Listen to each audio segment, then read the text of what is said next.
What's happening, everybody? Manchester United, it's over, isn't it? The dream of Ole Gunnar Solskjær has officially ended. Seems very much on to me. No, it's over. Oh. It's over. Don't you think that result, there's just no coming back from that? Not only, in fact, the result isn't the issue. The issue is undoubtedly that performance. You look mentally small in this thing. Like, I look massive there, and you look like I think a because you're doing that, thing, though. yeah. Then I can do the same. I'm naturally big head, both figuratively speaking and metaphorically. The point is, you can't put in that level of performance against your city rivals, looking pretty passionless, looking pretty toothless, and also putting in 32% of possession, really bad passing stats. Getting one shot on target out of 5 shots that they allegedly had, and still sort of maintain any level of self-respect for the team. I thought the Liverpool game might be the one where they go, kick on from here now, boys. Do you know what I mean? Let's just, let's draw a line under this, all right? And now we rally for the manager. And they haven't done that since. The Atalanta game, it seems if focus had slipped. Big win against Tottenham, though, in that. The 3-0 win against Tottenham felt quite significant at the time, didn't it? A dead man walking, I think. And I think that ultimately, let's be honest, when you have other fans celebrating and saying things like, fantastic, keep Ole Gunnar Solskjær in the job after a game, it's not indicative of a winning mentality, should we say? Yeah, I certainly feel like that. I want him to stay as long as possible, but I just don't see how it can happen now. I feel like it's untenable. Surely there are conversations taking place at this very moment. What is the next step for Manchester United in the managerial department? And kind of, I guess to add to that, how do you see it going? I think I've just turned something on. How do you see it going after that sort of thing? Do you see it as, oh yeah, we've got this guy just ready to go? Well, there isn't anybody now. There isn't the obvious, when Antonio Conte was available, there was a very obvious person to potentially bring in. There was an obvious answer to a lot of the problems going on at Manchester United. Whereas now it's got to the stage where I don't really know who they go for. I don't know what the solution is. I think there's not someone who seems like a ready-made solution. And I think Conte did seem like a solution, but a few people were against it because it was like, is it going to be attacking enough? Is it going to be long-term enough? Is it going to feed into all the things that I think Manchester United have been trying to build towards, which is, bringing the youth for up front with your Sancho, your Greenwood, your Rashford. In midfield, is he going to bring that structure? I think Conte would definitely do that. And at the back, can he make us solid enough with that set of defenders? I think he could have. See, I just don't see where it's going, because when you look at the way Manchester United played today, firstly, they were 1-0 down in a derby after about 6-7 minutes. Ridiculous goal to concede. Eric Bailly, who I thought played very well for them, I thought he deserved his selection. He was great against Atalanta, man of the match probably.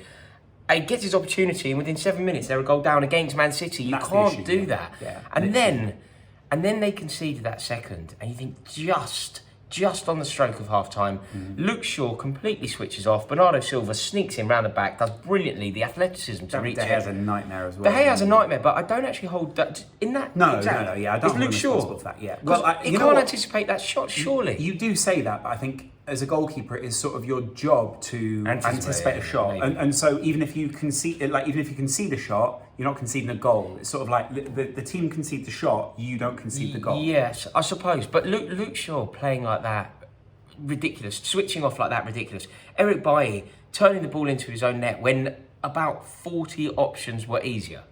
He managed to succeed in the most difficult option. Here's scoring from there. Here's the thing is, I actually think at the moment, I think every fan has been there. You've been there with multiple managers at Chelsea. I've been there at Liverpool with Brendan Rodgers and with other managers who haven't been performing particularly well. In that moment, there are so many fires that you feel like you have to put out as a fan in defending your own club. It can turn into an exercise in basically whatever someone else says, being me, being you, being whoever, you basically react and feel defensive about it. And that's what's happening more recently now with United fans. Even reasoned evaluations, even people who are writing long-form articles, they're getting abuse from a lot of people because they're pointing out that there are so many flaws in what's going on at the moment. And they seem to be stacking those flaws up. And it's making it seem untenable. And I don't see what the option is for Ole Gunnar Solskjær now. Because even, when you saw him at the end, I felt sorry for him when he's on camera and he's going... She's doing the taxi air, yeah. And it's like... And it wasn't translating to what was going on the pitch anyway, because Manchester United by that point was so static. Ronaldo literally We've got to stood talk there about Ronaldo. You're right. Look, I feel like I often make a fairly valiant attempt at defending Ronaldo, because I do think he's brilliant, and I'll always flag the stat. I'm going to do it here. 50% of goals scored by Manchester United this season are because of Ronaldo. He scored them or assisted them. I'll take you back to that Jonathan Liu line, though. He is the solution to the problems that come with including Ronaldo on your side. And maybe it's wrong to call them problems. Maybe they are tactical adjustments you need to make. But sometimes those to me can feel like it opens up too many other issues within your own side. You need people who are willing to work around that. And I actually think there's enough stars in this team that you go, do we really need to be playing to Ronaldo's strengths when we have Sancho, when we have Bruno Fernandes, when we have a Rashford, when we have a Greenwood, when we have other players in that side that could be better as a sum of their part. And this comes from an era in the Premier League where the sum of the parts is bigger than the individual. When you say it like that, all of those players that you just listed, Manchester United's problems are strictly tactical, aren't they? Because those players are brilliant. You've just listed, off the top of your head, 6 attacking-minded players? Add the defence in there and you've got a spine with Varane. Even Maguire, I think, alongside Varane, has got the potential to be a very good centre-back. And then you've got De Gea behind that, who's really experienced. Yeah, I think you're correct. We are now going into an international break. Manchester United are out of the Champions League places. They are potentially going to be behind, 3 points behind Arsenal. They are behind West Ham United. They're going into a game against Watford, and then they're going into a game immediately after that, which is against Villarreal, which is basically the hardest game that they have in their group. Villarreal is a pretty decent side. I know things aren't going fantastic, but the point with that is they're going into that game needing points there because their group is still so close. Yeah. Do you think, though, going into an international break now, it would actually be a good time if you decide that Ole Gunnar Solskjær is to move on? Now's the time to do it. It's just, is there a replacement? Is there a ready-made replacement? Is there an answer to who comes in next? Because if there is the answer, now's the time to do it. Yeah, absolutely. Not only that, but the good time to hit the road running is against Watford and then against Villarreal, and then you do have a difficult run of games. Now, I'm not saying that's a good thing, but it isn't necessarily a bad thing. If you have a manager coming in and your excuse in those games when you play Chelsea, Arsenal, was it Man City or Liverpool? There's Chelsea and Arsenal in that run, and then there's a couple of other teams, is he's making tactical adjustments, he's learning about what this team's capable of, write some of those games off. These are big games for this club. Neutralise that as a problem. It's better to do that than to wait for Ole through those games. Yeah, it's going to be. It's just a massive moment for Manchester United now. If they persevere, who knows where they could end this season? Manchester United are currently on 7 points in their Champions League group, just behind Villarreal. Oh my God! And just do you know what's going to happen? Do you know what's going to happen? Cristiano Ronaldo is going to play in the Europa League.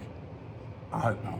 That's what's going to happen. The thing is, I don't want to see the end of Ronaldo's career spent in the Europa League, and I mean that in the most respectful way, because I saw the best Europa Conference League game the other night between Spurs and Vitesse, wasn't it? Vitesse Arnhem. Yeah. So I mean, that is a great competition. Wow. This is amazing. Thank you all so much for watching this video. Thank you so much to Mr. McKenna for being in the video. Sorry for being like a harbinger of doom. Genuinely, I know United fans are not going to enjoy this, and they're going to be like, "Oh yeah, this guy's talking, he's saying whatever." Like, the point is, sometimes it's bad if opposition fans can so easily point out so many faults. It's not a great thing. Also, when opposition fans are telling you to preserve the relationship with your manager, it's probably time to not preserve the relationship with the manager. There you go. Thank you for watching. Please click subscribe. Please give it a like. See you all in a bit.